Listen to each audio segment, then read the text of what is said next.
Good afternoon, ghouls and fiends. Welcome once again to another edition of the Ministry of Horror. I'm your host, Tez, and this is going to be the last recording in this setup for a few weeks, about a month. And that is because this time next week I will be in Las Vegas. I'll be in Las Vegas getting married in a week's time. But yeah, I'm recording this on a Sunday. 21st of September, and yeah, in the next week we are flying out for our wedding. Very, very exciting times. But what does that mean for the Ministry of Horror? Don't panic, horror fans. Don't suddenly start looking for other horror podcast platforms. There's ones out there. There's ones most likely much better than this. But I implore you to stick around for Ministry of Horror, because I will still, where possible, be doing some recording, potentially some streaming. It is going to be a much different layout. It's not going to be in the Ministry of Horror HQ. We're going to have most likely different hotel type backgrounds each time. But yeah, where possible, I will probably be doing some form of stream on Twitch. Ultimately, on the course of this adventure, we want to be focusing in on enjoying ourselves and living in the moment.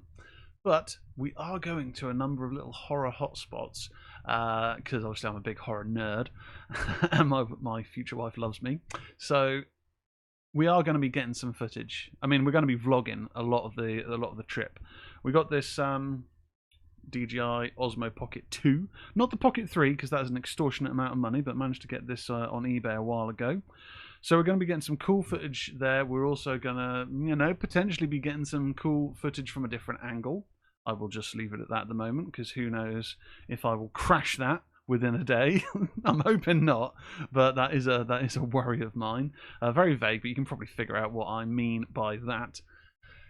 But yeah, we are off out and tripping around America. It's going to be incredible. But be sure to follow the Ministry of Horror on TikTok, which is where we've kind of got our biggest following. It has really, getting close to 700 followers there, which is really cool. I've really enjoyed seeing that platform grow. But also on Instagram, Facebook, occasionally on X, but X is normally more so for advertising when we're doing a live stream. Point being, there will be vlog posts or pictures and whatnot going up quite regularly. And of course, the official wedding, honeymoon, and UK party side of things, you can follow on Vegas and Valentine's, and that's where you'll generally just get, our coupley things of our, our up to our wedding and honeymoon and stuff like that. So if you like the soppy side of things, when it comes to love and all that, obviously check there. But horror stuff, we will still be putting out some content, so don't panic. There was mention the end of last week about recording 90 Slay Fiance. We are hopefully going to get that recorded before we fly out. It's just, as you can imagine, on the lead up to a wedding, there's still so many things that need doing, and last minute things that need, crossing the T's, dotting the I's. But if we are able to, we will be recording, and that will be Halloween 2018. So a little while ago, I showed Victoria Halloween, John Carpenter's original, and I watched a Disney film with her. So I said, "Hey, it's still early. Let's watch a horror film. Let's watch Halloween 2018, the direct sequel to the first film." So we'll have a chat on that, hopefully. But as I say, it's a busy old week. I'm off to an advanced screening on Tuesday of Good Boy. Very excited about that. I won't be able to do my review until later in the month. I need to check the review embargo, but you won't be getting my review on that straight away. What I will hopefully do is record something and schedule it, so then at least you will have something on YouTube or Spotify in this setup before we go, because I'm not going to be able to bring like a proper microphone with me, so the streaming side of things will be on my iPad, and it's just going to be the audio from that. So who knows? Who knows? I've not done a podcast on the road before, so it may be a complete disaster. We may think, fuck this, let's just the show's on hiatus for a couple of weeks. But either way, I will try and get some stuff out for you. So for today's show, we have a few reviews. I'm hoping to get some more films watched and reviewed before we go. I've got a couple of films that the embargoes lift, I think, tomorrow. So if I am able to, I will try and get some individual reviews up for them during the week, where possible. As I say, Tuesday I'm out all night, and we have got stuff to do. But I do want to, keep getting that train rolling of exclusive, well, not exclusive, but early doors horror reviews out to you guys. For today's show, though, we have a few new films. No retro reviews. One of the films has been out a little while, but I've only just got around to watching it because I'm a cheapskate. We'll be reviewing Clown in a Cornfield, the adaptation of the Adam Cesare, I think that's his surname, novel series, but book one. Finally got around to watching that.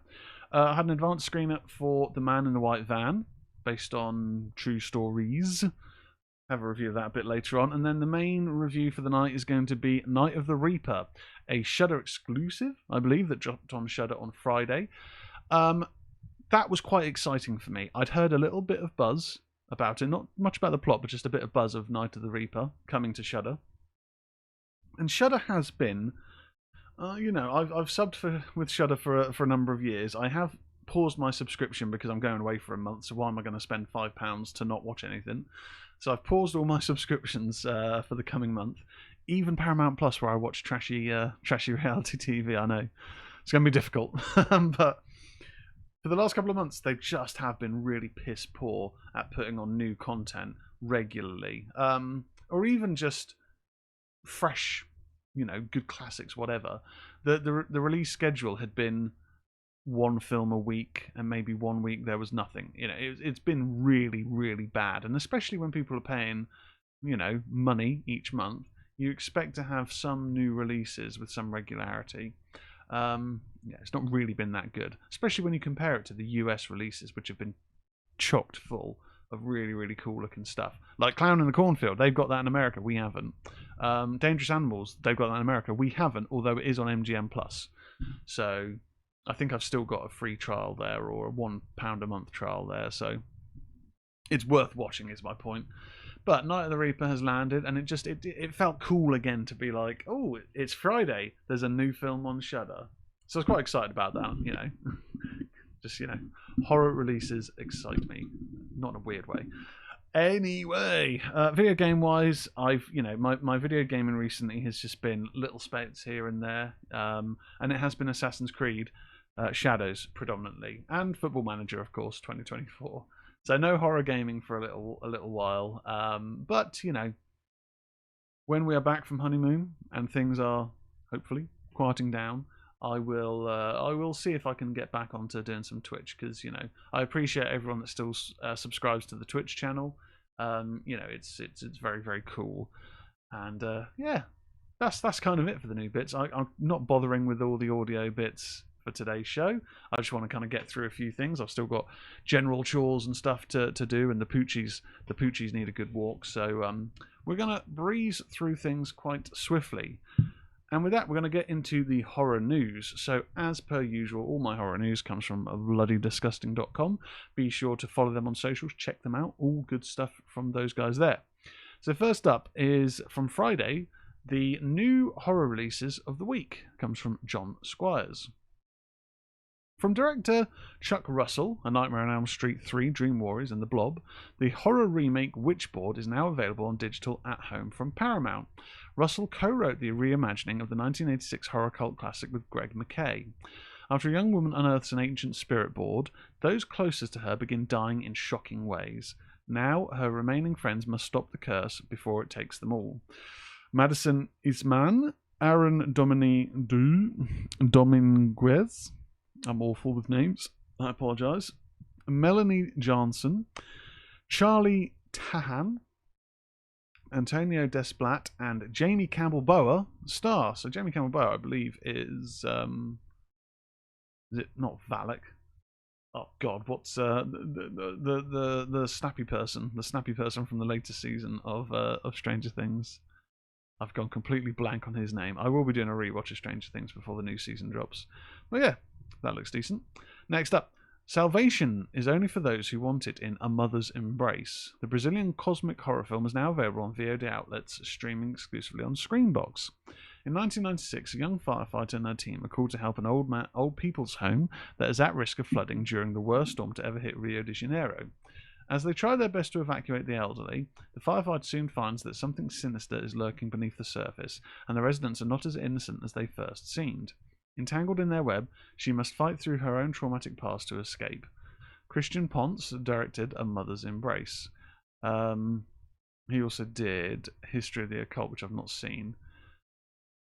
I don't really know much about Brazilian horror. I can't really think. I mean, I've seen some Argentinian horror, which would have been Terrified and When Evil Lurks. But yeah, I don't really think I've seen any Brazilian horror before. It sounds pretty interesting. Yeah, I'd give it a go. But we don't get Screenbox over here, so who knows when we'll get it in the UK. Boo hiss. Greatness Demands Sacrifice in Him from director Justin Tippings and producer Jordan Peele's Monkey Paw Productions. And the sports horror movie is now in theatres. From Oscar winner Jordan Peele and Monkey Paw Productions, producers of the landmark horror films Get Out, Us, Candyman, and Nope, comes a chilling journey into the inner sanctum of fame, idolatry, and the pursuit of excellence at any cost, featuring an electrifying dramatic performance from Marlon Wayans. Him stars former college wide receiver Tyreek Withers, from this year's I Know What It Did Last Summer, as Cameron Cade, a rising star quarterback who has devoted his life and identity to football. On the eve of professional football's annual scouting combine, Cam is attacked by an unhinged fan and suffers a potential career-ending brain trauma. Just when all seems lost, Cam receives a lifeline when his hero, Isaiah White, a legendary 8-time championship quarterback and cultural megastar, offers to train Cam at Isaiah's isolated compound that he shares with his celebrity influencer wife, Elsie White. But as Cam's training accelerates, Isaiah's charisma begins to curdle into something darker, sending his protege down a disorientating rabbit hole that may cost him more than he ever bargained for.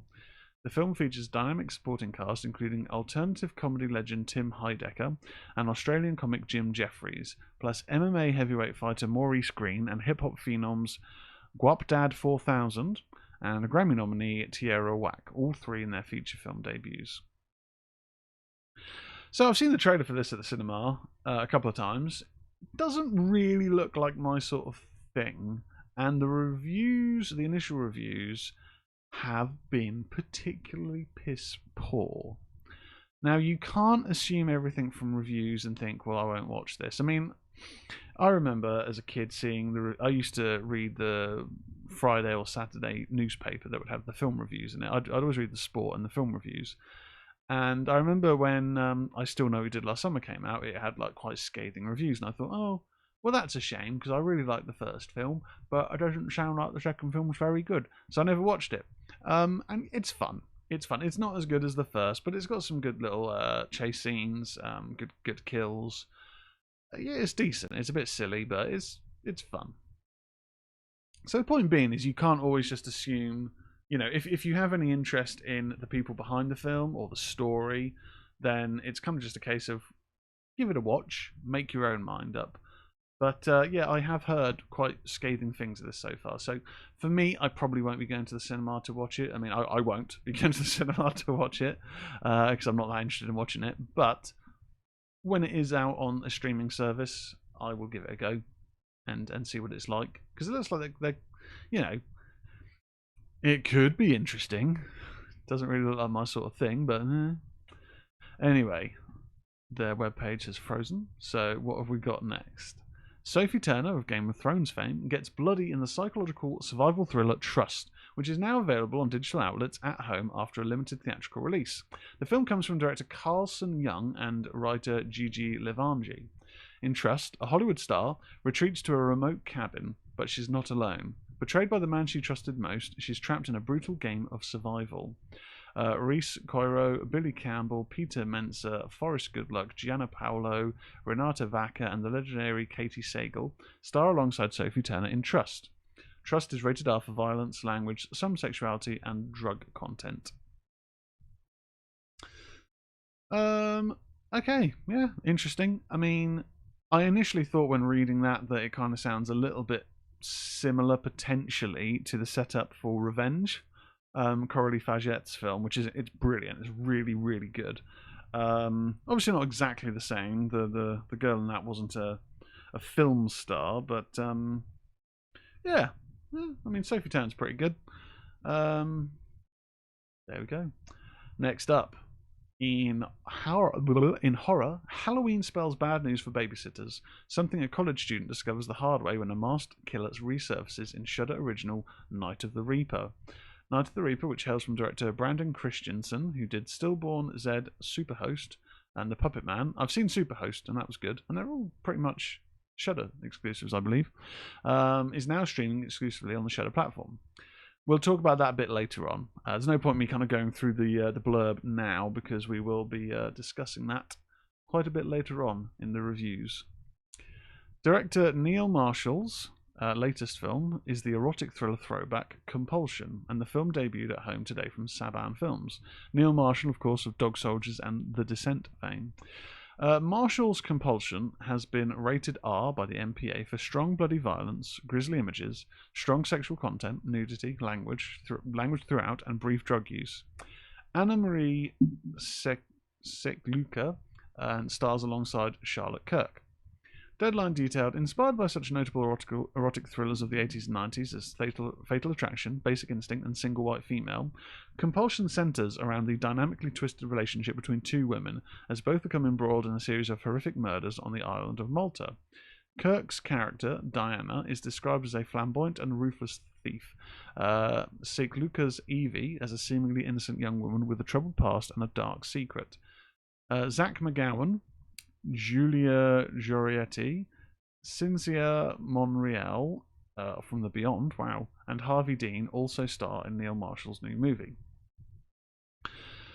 Okay, so Neil Marshall is one of those directors, man, where he's created such goodwill early doors with Dog Soldiers. It's awesome. It's awesome. I mean, some of the camera work now is a little bit kind of dated in the same way that some of the camera work of the early Guy Ritchie films is probably now a little bit dated, but it's kind of part of the character of those films.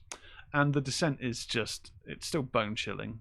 I remember picking that up on DVD from Woolworths when I used to go down there with my retail money when I would do a few hours as a part-time worker, first job. Pretty much my money would go on video cameras to make films, horror films, or on films or music, basically, or video games. Kind of similar to now, really, except I don't buy music anymore. I listen to Spotify. But yeah, the more things change, the more they stay the same. But it's pretty terrifying. I knew nothing about it going in, but I remember just seeing, oh, there's a new film. It's a horror film. This looks cool. Oh, the director of Dog Soldiers. Wow, okay. Picking it up and thinking, fucking hell, this is pretty sketchy, but in a good way. But he hasn't reached those heights since. He's kind of caught lightning in a bottle early, and yeah, unfortunately, the films that I've seen since then, there's Black Death, pretty forgettable. There was The Lair, which, okay, but it's not really much to it, and the effects were quite poor. And what I'm gathering, and it shouldn't really be a criticism, but is he potentially falling into the Rob Zombie trope of, okay, I'm going to do a film, right, my wife's going to star in it, let's cast around that, it's the thing is, it's not a knock on Sherry Moon Zombie, shouldn't really be a knock on Charlotte Kirk. I don't know if it's his wife, but I'm pretty sure they're together. But it is one of those things where it's like, is it potentially to the detriment of the project? Don't know, maybe, I don't know, but all I'm saying is I haven't really seen him release a film in the last 10 or so years that has felt like there is still, there's some good horror there. This is kind of my point. Anyway, next up, a cyber thriller for the doom-scrolling age, American Sweatshop, is now playing in select theatres via Brainstorm Media, and you'll also find the film on VOD outlets at home. Lily Reinhart, Riverdale, stars in the 8mm-esque American Sweatshop as a social media moderator tasked with purging the most offensive content from the internet. When she finds a video she believes to contain a crime, she is lured away from the safety of her keyboard and into a dangerous world as she obsessively seeks to hold someone accountable. TV veteran Ute Breswitz makes her feature directorial debut from a script by Matthew Nemeth.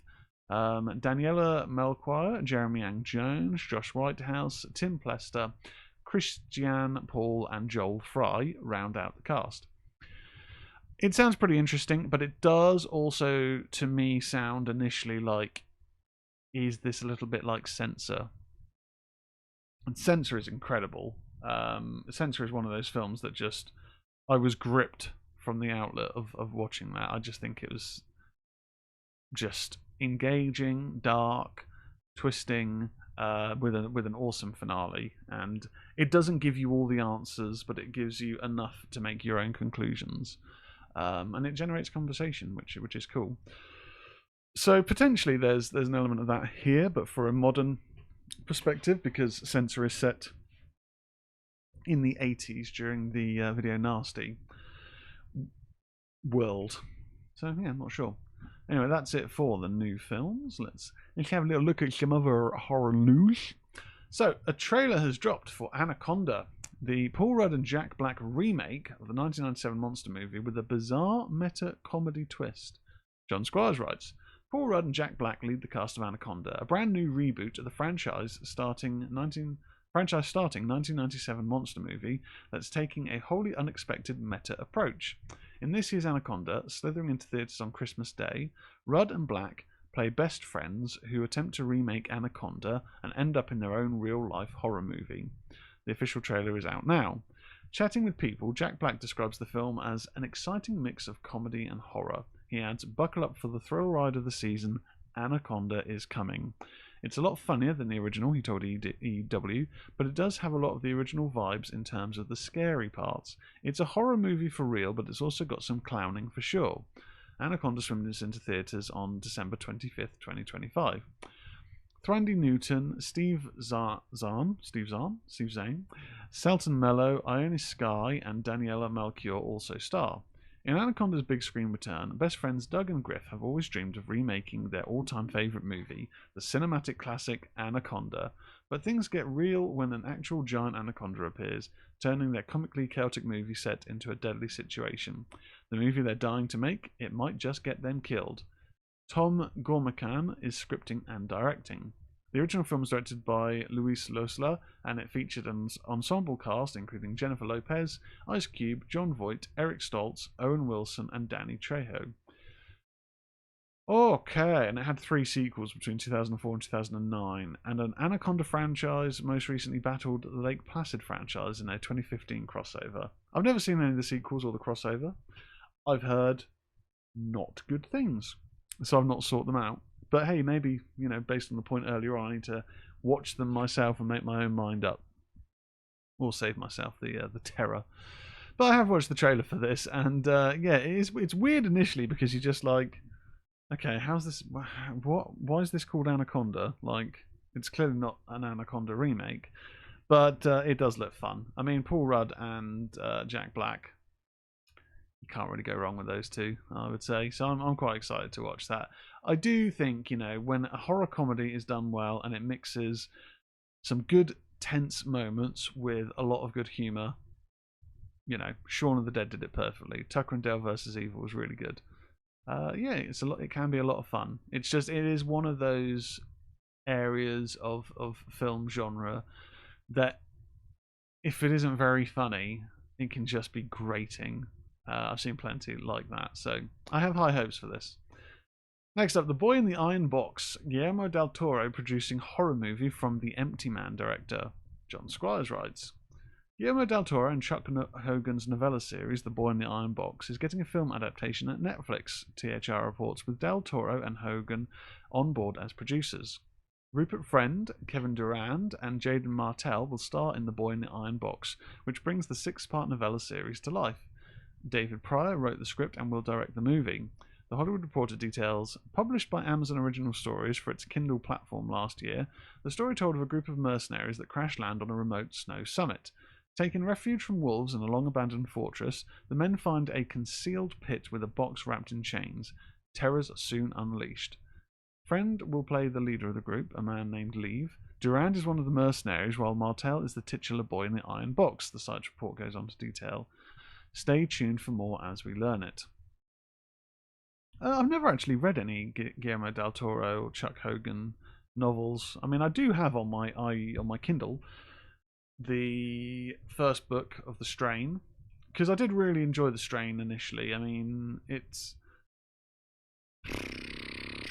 was okay as it went on. It never really sort of dropped to the point where I thought this is kind of crap. Like, I did like how they wrapped up the story overall, but yeah, I mean, the kid in it was so annoying, but it did what it needed to do. Yeah, but I think the first season was the best, as quite often can be the case. Anyway, it sounds interesting enough. I'll be sure to keep an eye out for it. And I haven't read any of the Amazon original stories. I know it's a number of like short stories that are quite cheap, sometimes free. Maybe worth checking out. Anyway, let's move on. Ben Wheatley's Kill List comes to 4K UHD in December from Severin Films. Alex DeVincenzo writes, from director Ben Wheatley, Meg 2, The Trench, and Free Fire, Kill List will be released on 4K Ultra UHD, Ultra HD, and Blu-ray on December 9th, via Severin Films.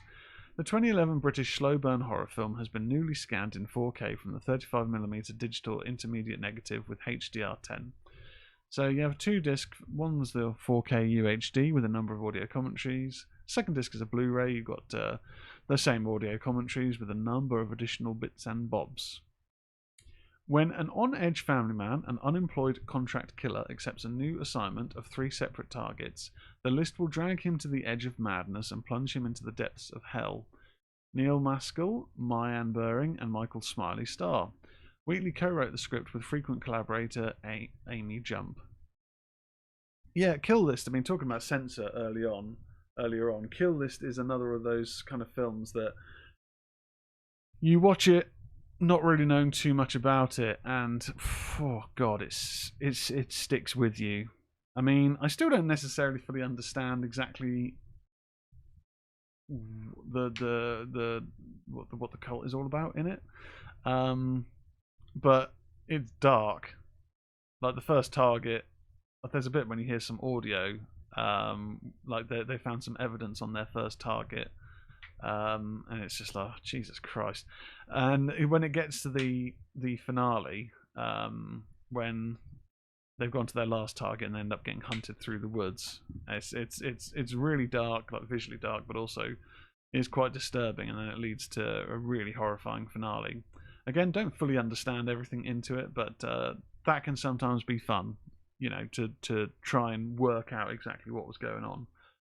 Yeah, it's well. I'm definitely on for a rewatch. I think I do own it already, so I'm not going to be picking up the 4K of this. But yeah, if you're a fan and you're a physical media collector, definitely check it out.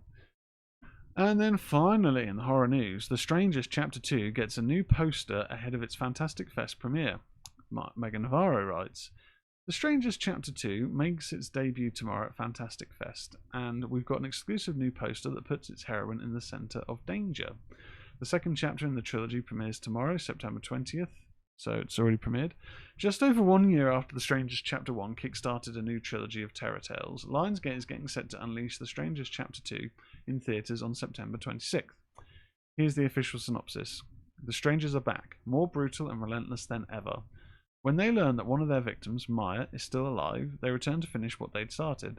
With nowhere to run and no one to trust, Maya must survive another horrific chapter of terror as the strangers, driven by a senseless, unceasing purpose, pursue her, more than willing to kill anyone who stands in their way.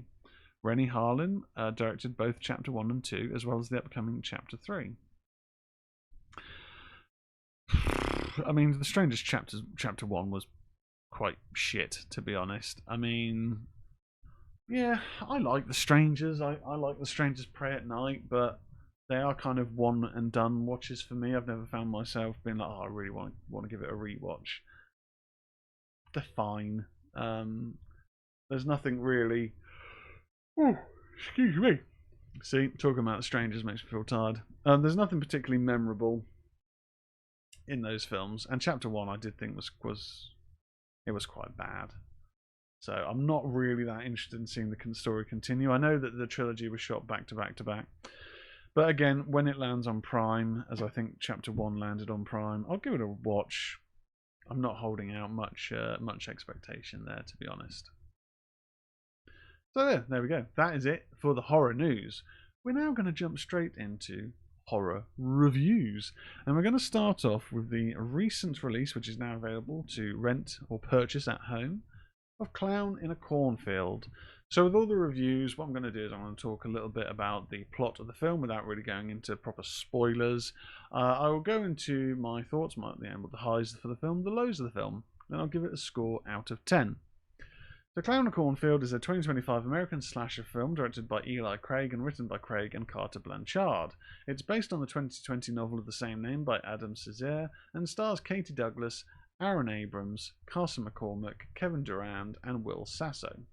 Clown in a Cornfield premiered at South by Southwest on March 10th, following a theatrical release in the United States on May 9th. Okay, in 1991, a group of teenagers in Kettle Springs, Missouri, party near the town's old Bay Pen corn syrup factory. Two teens sneak off into a nearby cornfield and are killed by Bay Pen's mascot, Friendo the Clown. In the present, Quinn Maybrook relocates to Kettle Springs, where her father Glenn has taken a new job as the town's doctor. The Maybrooks' relationship is strained following the death of Quinn's mother, Samantha.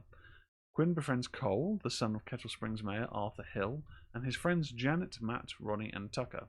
Cole also explains to Quinn the story of the burned-down Bay Pen factory, which the town blames on the group.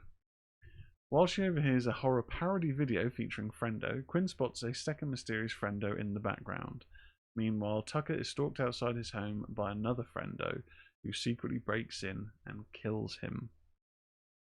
So, tonally, this is quite similar, I would say, to Thanksgiving, but nowhere near as gory. But just, I suppose, in terms of feeling like a throwback to the slasher films that we would regularly get in the 90s and a bit into the early 2000s. The reviews for this had been kind of scathing. Not, just generally, like, the general reviews seem to be kind of mediocre to poor. But for me, I kind of dug it. Like, yes, it's not really doing anything new. Yes, the reveal of what is going on was okay, but it very much felt like a slasher reveal. When you think of like the Scream films, like basically the sequels onwards from part two, sometimes when it's revealed what is going on, the bit of the exposition through dialogue there can sometimes feel a little bit cheesy, a little bit convenient. And you could argue that for Clown in the Cornfield, but I kind of enjoyed it. I like the fact that the killers in this are quite humorous. It's not like a comedy horror, but there's definitely a bit of tongue-in-cheek moments. I think Katie Douglas is pretty good as Quinn. I don't know what else they've done. Canadian actress, roles in horrors and thriller projects. Was in Compulsion. I've not seen Compulsion. Spooksville, never seen that. Defiance, Raising Expectations. Mary Kills People and Pretty Hard Cases. Believe Me, The Abduction of Lisa McVeigh, never heard of it. Ginny and Georgia, never heard of it. The Walk, pretty sure I've never seen that. Lazarus, never seen that. So I've never seen her in anything, but she's pretty good in this. I'd say that's, she does a good job of leading the cast.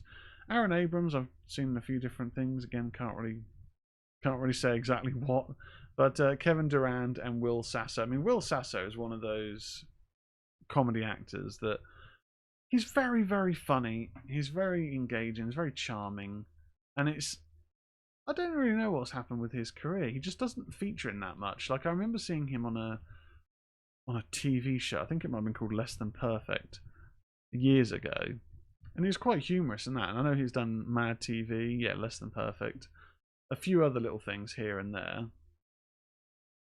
But outside of that, I think he's mainly just sort of done bits and bobs in voice work. Apparently he was in Young Sheldon for a bit. I've never really watched that. But it was good to see him in this anyway. And Kevin Durand is generally always quality. I do enjoy Kevin Durand. You know, he was in Abigail. Um, apparently dinner may be ready around 5. Well, that changes things slightly. I need a shower. So I just got a message. There's a dinner this evening, and I think it might be a bit sooner than expected. So, anyway, point being, the cast in this is pretty good. The kills themselves, yeah, they're generally fine. It's decent. It's decent. I don't really have anything negative to say about this. I thought the finale was quite good, but you can tell that this is based on a YA novel, because I did get the audiobook of Clown and Cornfield a little while ago, and I started listening to it, and quite quickly I was just like, is this a YA novel? I mean, there's nothing wrong with the YA novels, but the writing style felt a little bit basic for me. I've been raised on Stephen King, which basically means I read mainly Stephen King, and I'm not really that used to a lot of other different styles. But I didn't stick with it. So this didn't feel as uber gory and uber, violent as something like Thanksgiving, but it's still a decent time. I'm going to give it 6.5 out of 10. I don't think it's quite a 7, but I had fun watching it all the same. It did what it needed to do. Does what it says on the tin. Anyway, next up, The Man in the White Van. So The Man in the White Van, 2023 American thriller film, although I think it's only just coming out maybe in the UK now. I think it's had quite a delayed release around the world. Not sure. Don't know what the delay was on this one. So 2023 American thriller film directed by Warren Skeels. The film stars Madison Wolfe, Breck Bassinger, Sky Jackson, Gavin Warren, Ali Larter, and Sean Austin. In the early 70s, teenager Annie, who was having problems living with her sister and her brother, reports to her parents that she has seen a white van following her a few times, but her parents disagree with her complaints, stating that it's paranoia. The film is loosely based on the cases of Billy Mansfield Jr., who was a serial killer in Florida. So the film is mainly set in 1975, but we do see at different points, 1970, 71, through to 74, these moments where different women are kidnapped by a man in a white van and then murdered. We are mainly following Madison Wolfe in this, who is a bit of a tomboy. She loves her rock music, but she tells a lot of tall tales, so her parents often just don't really believe her. Her sister doesn't believe her. So she doesn't really fit in with her family that well. I mean, obviously her parents love her, but, she's sort of seen a little bit as the liar or the exaggerator in the family. Sean Austin is great in this, and Ali Larter is the parents. There's just a warmth with both of them. You can tell that they're sort of trying to do their best, but they've got one daughter who is adamant that she wants a phone line for her room because she wants her privacy, and all of this drama going on. It's kind of difficult to manage. I think the father works away from home quite often, so they're having some difficulties for sure. And we find Madison Wolfe's character Annie is starting to notice a white van is following her around. It's a slow burn thriller. It's not really a horror, but it is a slow burn thriller. And it is one of those films where, because of it being a slow burn thriller, you get the moments of the attacks through the flashback scenes of the earlier years, establishing that this person, this killer, has been around for a while. But you don't really get into the meat and potatoes of the film until the final 20 minutes. And from there, it does have some very good chase sequences. It has some very good moments of peril, where you kind of think all hope's lost. It does a good job of that. And you really are rooting for Annie to escape this situation. Because it is quite dark, and there are times where you think, bloody hell, this is going to some places.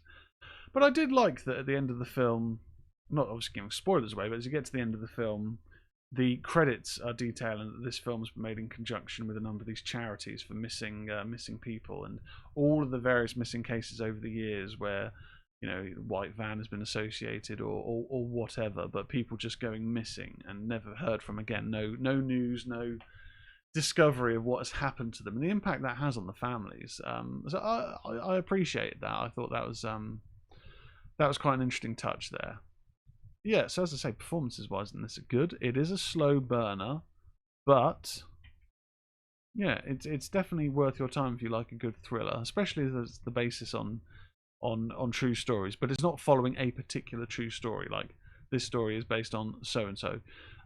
So you have to take an element of dramatization from that. But I'm going to give The Man in the White Van 7 out of 10. Worth a watch if you like a thriller, I would say. And then finally in the reviews, the Shudder exclusive Huzzah! Night of the Reaper. So, Night of the Reaper, 2025 film, directed by Brandon Christensen, written by Brandon Christensen and Ryan Christensen, starring Jessica Clement, Ryan Robbins, and Summer H. Howell. College student Dina visits home and is roped into babysitting. The local sheriff is mailed a piece of evidence and is led on a scavenger hunt to reveal the killer of another babysitter. So what I can say with this film, this is set in, I believe, the 80s. I don't know if it's necessarily established, but there is a bit of a VHS tinge to it. The tech, the TVs do give that, 80s, maybe very, very early 90s feel. It may well have been mentioned in the film. I didn't notice if it established the time frame for this. Typical me not paying attention. But it opens with a girl who is babysitting, who then finds that whilst babysitting, she is being stalked and then attacked by an individual in a cloak and a silver skull mask. This murder has been videotaped, and that videotape goes to the police. A year or so later, I think it might be a year later, evidence is starting to be sent anonymously to the police. And at the same time, as mentioned, Dina is back from college. She's got a bit of a strange relationship with her family. It's not really clear what's going on there, but she accepts a babysitting job from a friend of hers who is unable to do it because of sickness. And what I can say about Night of the Reaper is stick with it. I found myself in the first 45 minutes, 50 minutes or so thinking, okay, this is fine, but it's one of a million horror films where babysitter's alone, random killer is appearing and attacking, and where's this going? They're going to fight back or they're going to get killed. I was starting to get similar vibes to that film. I think it was Push. Is it called Push? The previous Shudder exclusive of a woman who's a realtor who is heavily pregnant and being pursued through a house that she's trying to sell. I started to get elements of that vibe. I mean, I enjoyed this more than that up to that point, but did kind of have that feeling to an extent of this is nothing new. But the script gets flipped. Stick with it, because it is quite an intelligent film. I really quite liked what they did in that second half of the film, and it does keep you guessing a little bit as to how is this going to end, how are things going to be wrapped up. Yeah, I was surprised with it, because I did sort of find myself drifting a little bit in and out of paying attention, which happens sometimes. But I am glad that I stuck with it, because once we got into that second half, I found myself going, oh, okay, right, interesting. I know it's a very in-depth review.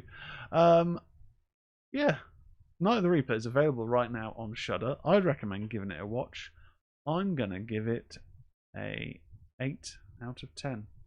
It's worth it, especially because Shudder has been, not great for a few months now. It's nice to have a new horror film land that is not just a by the numbers, not just, blink and you'll miss anything of interest horror film. It's worth a go, for sure. So 8 out of 10 for Night of the Reaper. And that is it for the reviews on Ministry of Horror. And that is it for the Ministry of Horror in this setup for a month. As I say, I'm jetting off. Well, not on a Jet2 holiday, don't worry. I'm jetting off for my wedding, my honeymoon, and it's going to be an incredible time, but you will still get content. So be sure to follow the Twitch channel if you're not already, twitch.tv/Tesius. when I'm able to do some form of podcast out there, it's most likely going to be on there. I think it'll be easier to stream and then record than it will be to set up some rudimentary podcasting equipment on the iPad. So be sure to give that a follow. I will then try and upload whatever I am able to record onto Spotify, maybe YouTube. I don't know. I don't know what internet's going to be like in the various places that we're staying. Follow social media. If you're not already, TikTok, Ministry of Horror. Search it out, ministry.of.horror. Give the channel a follow. You'll get a lot of things on there. Of course, also Instagram, Facebook. Check those out. So follow and you'll be able to follow along. And I will occasionally, where possible, post on the Discord. That's where I do post bits here and there. I've got a bit slack on there recently, but that's where there'll also be information. So follow on socials. I hope you ghouls and fiends have a good time. And yeah, we'll see you back in this setup in like a month's time. Goodbye.